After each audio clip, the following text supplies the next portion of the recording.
Peter, share with me, you had the GPO for over 18 years. Historically speaking, to increase the profitability during the busy trade period, you want to maximize your big booking. So historically, with limit technology and what you have, what needs to be done to maximizing that? Well, we were in a scenario where I guess when I first got there, computers really and booking systems hadn't taken off, so everything was on telephone. And at one stage, we actually had 4 people full-time taking telephone calls and making those bookings. Then as time went on, and booking systems became more popular, and people wanted to book outside normal, say, office hours, then we obviously added a booking system or a number of booking systems to our operation. And then what we quickly found out is the booking systems and the way they allocated things, when the restaurant became 60-65% full, it was actually rejecting bookings. Why is that? Because the allocation process undertaken by existing booking systems is one that's pretty much random, because when you have a booking request for a table of 2 and there's 10 tables of 2 available, then the question becomes, which one do I put it on? And a search algorithm can't answer that question. It also can't answer that question because it doesn't know what the next booking request is going to be, or the next booking request after that. So whenever you make an allocation, you're sort of making it in the dark without knowing what's going to happen in the future. Would it be fair to say that the current process, even for some big venues, so they still have a full-time employee, look at what has been booked online and taking the phone calls, have to look around and try to understand and how they're going to shuffle and put all the puzzles together? Is that still the current practice? That's still the current practice. And I guess just to add to what you just said, even when it's not in relation to a telephone request for a booking, they still need to go in there and look at their current system and sort of try and rearrange the bookings they've got to eliminate that fragmentation and to open up the greatest possible permutations for future bookings. There's a whole manual process that goes on behind the scenes, just to ensure you don't minimize any loss of bookings due to the inefficiencies of the current booking systems. I mean, like, I can visualize for relatively small venue, if you have like table 1 to 20, a human take the phone call and look at what's already been booked. It's kind of manageable, but you sharing some scenario with me, like to have actual 80 people, from 220 to 300 people in one serving session, that's impossible for human to do in a very short period of time, right? Absolutely, because you may actually need to reallocate a dozen bookings to actually allocate the last booking request. And when you've got so many permutations that you need to do, then you're 100% correct. Human could not do that in 15 minutes. In most cases, a human couldn't do that in half an hour. Whereas a computer system, programmed the correct way, using not a search algorithm, but a much more sophisticated algorithm, can do that in a split second. The other thing I do notice, and I believe is quite innovative, is you talk a lot more about dynamic space optimization.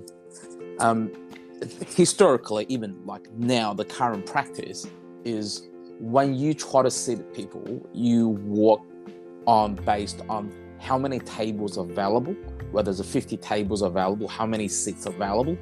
And what you're talking about is, forget about that for a second. I mean, the restaurateurs are paying big rent.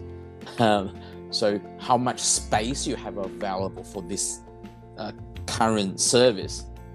So how do we solve that? Because I think that is quite, it kind of opened my mind trying to understand from an operational perspective, there's certain limitation if you purely look at the current tables and chair seatings, right? What's happened in recent times, and you're 100% correct, is firstly, restaurants have moved from sort of less popular locations to high street locations. Because they've moved to high street locations, and the rent has become a lot higher, and landlords expect a lot more from these high street locations. So when you take that approach, then obviously managing your space and maximising the value you get out of your space becomes a lot more important and more critical, because it's a space that determines how many tables you can put in. As your booking sizes change from service to service, you may have large bookings on average for one service, and smaller bookings for another service. For example, on a Saturday night, during a first seating at 5 o'clock, it may be predominantly families, so you're looking at tables of 4 and 6. Then at an 8 o'clock seating, it may be predominantly all tables of 2, where it's sort of younger couples going out for a more intimate experience. So you need to be able to manage that space and the tables within that space to optimize your revenue. So what our system does is, instead of talking about tables and table combinations, which is what existing systems do, is we actually input the floor plan of the restaurant to scale. We put the furniture of the restaurant to scale. So then when a booking request comes in, then the algorithm knows how many tables can fit where, and where the most appropriate space to put those tables in, and hence it can optimize it. With respect to the dynamic aspect, our system has two dynamic approaches. One, I guess the dynamic aspect of managing the space, which is moving the tables around, which we call dancing tables.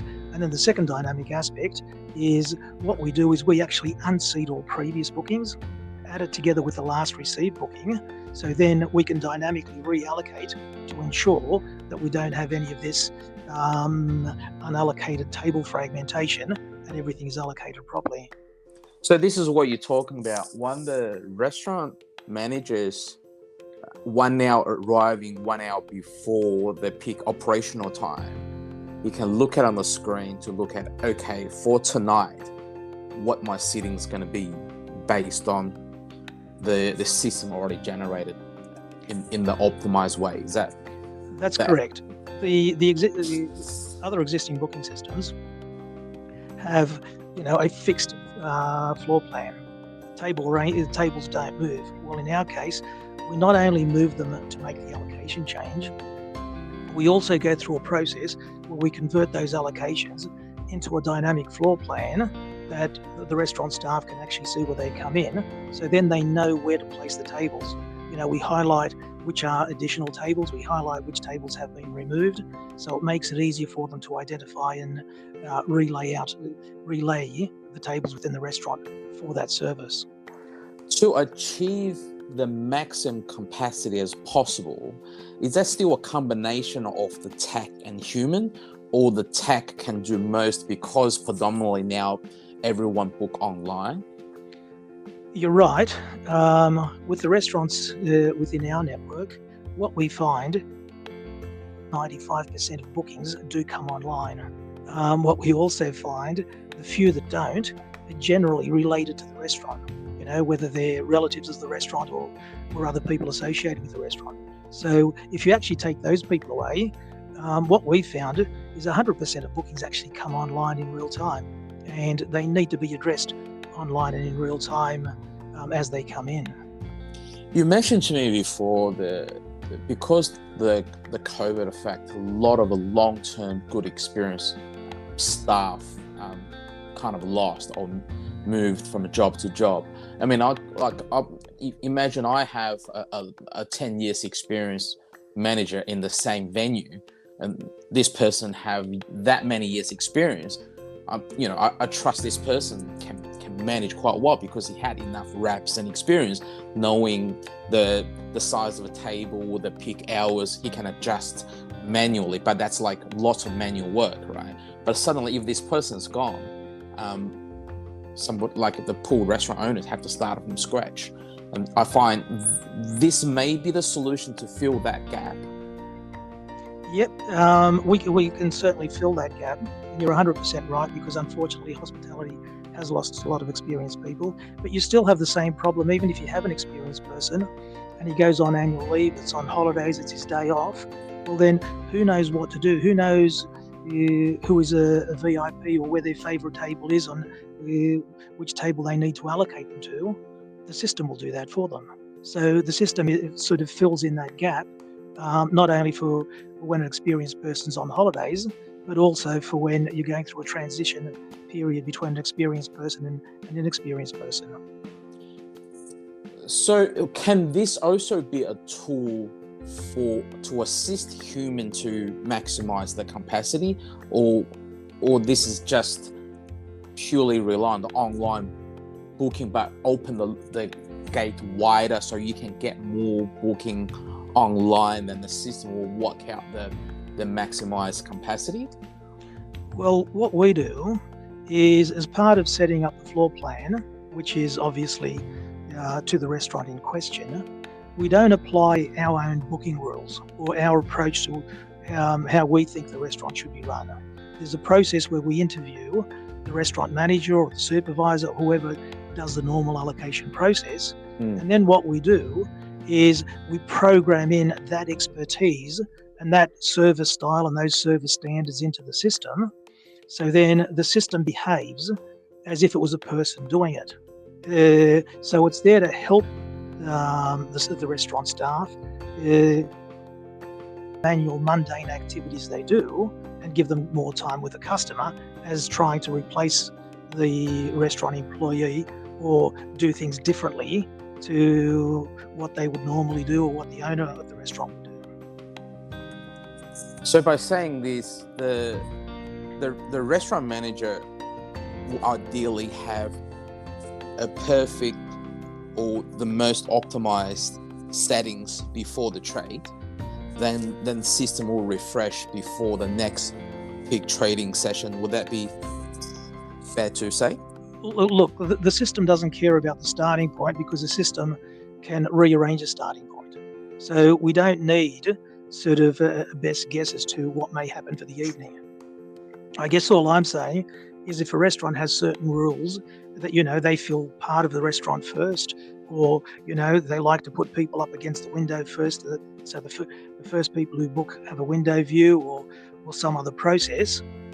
In some cases, what they like to do is have a particular walkway, so it makes easy access for the waiters to get the tables.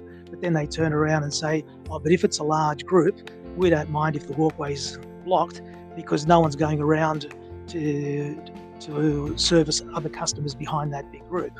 So I guess all I'm saying is that the rules we apply in, the practical rules of how they would want the tables to be allocated, as distinct to where to place a table of 4 or where to place a table of 6 or where to place a table of 8. The system will actually do that. Okay. The last thing I would really like to ask from your experience, I think what I can see is for the early adapters of the new technology, they're a lot more prepared. It's going to take learning and readjust to get to the optimized scenario. But for somebody been running quite successfully, doing extremely well, what's the first thing they need to be open-minded about, to look at, thinking about, okay, this is not just a booking, this is a dynamic space optimization. What's something they need to be open-minded about? I guess when you look at the customers we have, and you're 100% right, they're sort of early adopters, people who've been looking for change because they actually found us and sought us out. It wasn't us approaching them as we were sort of going through and developing our approach and our system. Now, when you talk about, let's say, a normal restaurant environment where the restaurant's successful and it's doing well or whatever, well, in many cases they have no reason to change because there's no pain point for them to consider. And I think we're all beasts of nature, where if something's not broken, you don't fix it.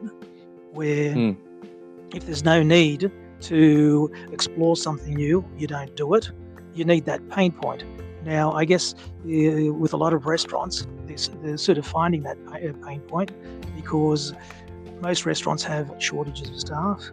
Most restaurants now are also going through a high inflation period. They're also going through increasing interest rates.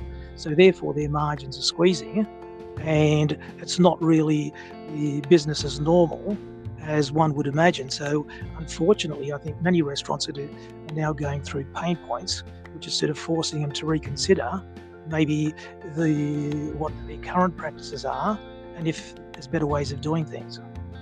You mentioned to me earlier about there's some venue pretty much can replace a full-time employee on six-figure salaries purely doing the booking sitting optimization. So that's like tremendous amount of saving, right? Correct. I mean, the two examples we have is one venue used to have a full-time employee just reallocating to ensure their existing booking system did not reject any bookings, and that person is no longer required in that position. He's now been redeployed to do something that adds value to customers as distinct to this process. So there was a huge saving in that. And then with another organisation, they've reduced the number of reservation staff by 2 people because the system, does everything online, and it doesn't require that human intervention. And again, those 2 people have been able to be redeployed to service positions within the restaurant rather than wasting, time answering telephone calls. So from your point of view, if I want to translate to financial gain, when you can seating additional 80 people from 220 to 300 in that scenario, what's that translate to additional revenue in the gist of the game? I mean, you've been running GPO successfully for so long. So what kind of dollar value for someone can gain in that scale? If we're talking about a busy service, let's say a busy lunch or a busy dinner, where you can actually fill up the space and the system can do it optimally for you, then you end up you can actually take 50% more people, and that 50% more people actually translate to 50% more revenue just for that service.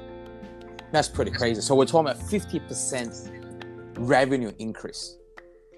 Correct. And that is just from the benefit of additional people that the system can take in where other systems would reject, without considering the application of yield management and the ability to allow customers to personalize their experience, because that yield management would be a further increase on top of that.